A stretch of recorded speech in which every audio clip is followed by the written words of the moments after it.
Gagawa tayo ng vlog. So, pupunta tayo ng Guimaras. Kasama yung mga cousin ko, tsaka yung bunso-bunso namin.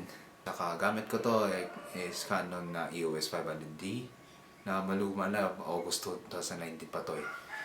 Pero hindi ko alam kung ano isi-script natin yan dito eh. Nangangati na yung ulo ko. Magliligpit pa ako ng kwarto. Tapos, gagawa pa ako ng gagawa pa ako ng mga bag ko na lalagyan ko ng mga damit. Kasi ng oras, mga alas 5 na ng umaga. And sorry. So, yan nga. First vlog, hindi. Pangatlong vlog na natin to.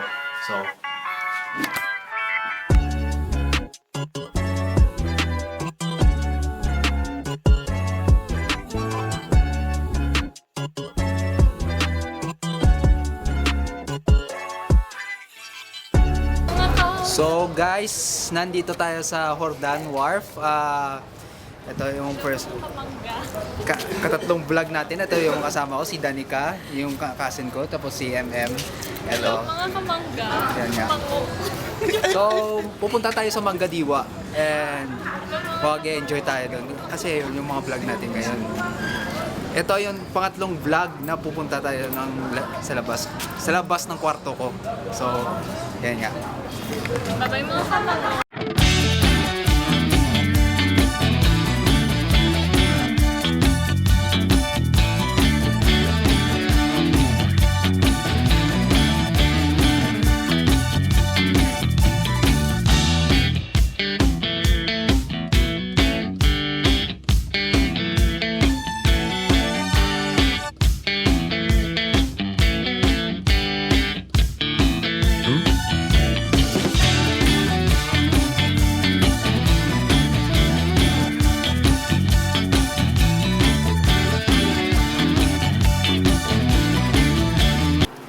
So, chat, nandito tayo sa room natin sa Mangadiwa. And mamaya nililigo kami ng mga kasin ko tsaka kaibigan niya. So, hindi nakapokus po. Tignan ito pala. Yan yan. Ito yung mga pangyayari dito sa Mangadiwa. Tingnan natin. Etek lang. Diba? Yan, labas tayo.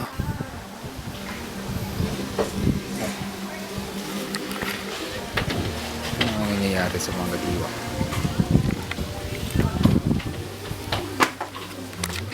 So, pasok tayo. Ito yung room natin. So, yun nga. Namatay yung camera. Mamaya, magliligo kami. So, stable natin yung camera na. Yun nga. Lapit yung mukha ko eh. So, kuha tayo ng mamayang gabi, mag-video tayo. So, ayun muna. Magpapahinga muna kami kasi napagod kami. Ilang oras na kami nag-travel from Hortan papunta sa dito sa Mangadiwa.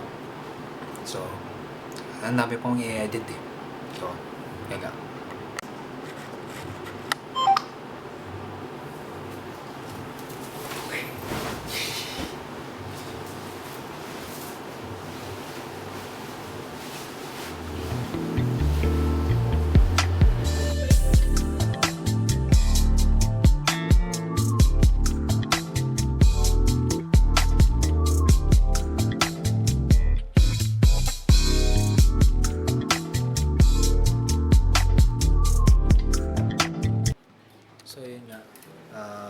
Tapos na namin naligo tsaka lumabas kami ay yung cousin ko nag jet ski. So papahinga na muna kami and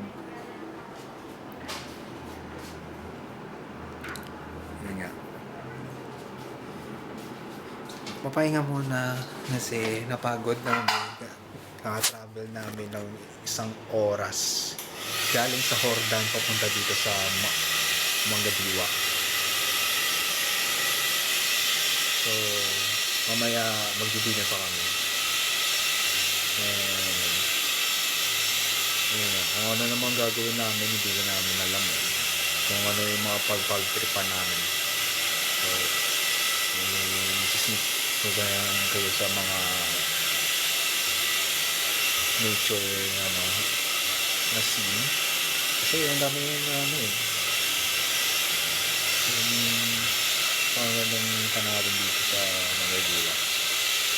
So, kaya nga muna. So, ayun nga po, no? Chat.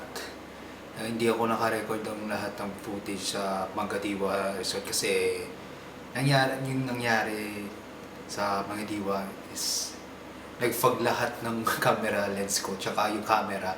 Hindi ako maka-footage ng maayos. Gusto ko sana gagamitin ng phone kaso lang parang low quality talaga yung footage. So, nagsistruggle ako mag-take ng mga video sa Mangadiwa dahil sa sobrang lamig at saka naka-aircon kami doon sa amin cottage. Kaya hindi ako nakakakuha ng mga videos. Yan yung problema ko. So ngayon, ang video ko ito na lang.